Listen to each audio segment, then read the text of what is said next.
This week, Ubisoft gives PS3 owners a bonus for their biggest game of the year.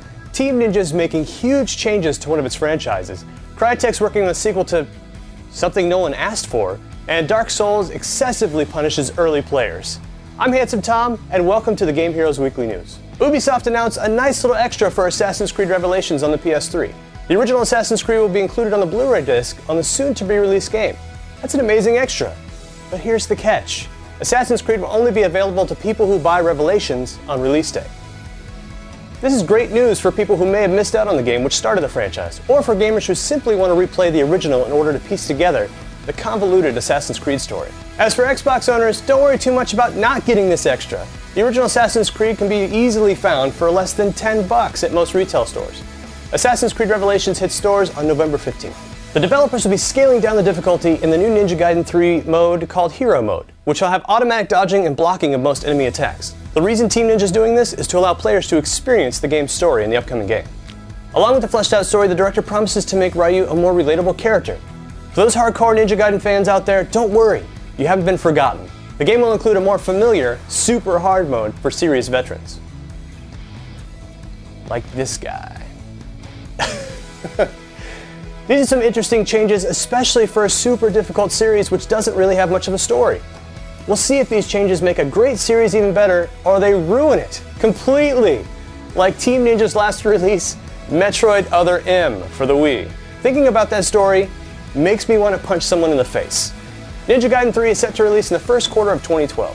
THQ has released the first-person shooter Homefront earlier this year, which has met with mixed reviews for its short and not particularly inspiring campaign, but surprisingly refreshing multiplayer. Well, it seems a sequel is on the way. Now that might not be surprising. What is surprising is that THQ has come to an agreement with Crytek, the creators of Far Cry and Crysis franchises, to develop the next Homefront game. Crytek, known for making extremely gorgeous games, plans on using the latest version of their CryEngine and will have the creative freedom to bring their own version of the war-torn America to life. This all sounds exciting on paper, of course, but here's the question. Does anyone really care about a sequel to Homefront? Well, we'll have to see when the game launches, which should be around sometime between 2013 or 2014. Dark Souls, the extremely punishing spiritual sequel to the PS3 exclusive Demon Souls, was released in Japan last week. It seems that other people broke the street date. Those players were met with an excruciating surprise from Dark Souls. They were one step ahead of them. The people who played the game before its release found the game world infested with enemies called the Black Phantoms. These enemies were documented being a level 145 with 1900 hit points and every in-game stat maxed out, making very short work of every player that came across them.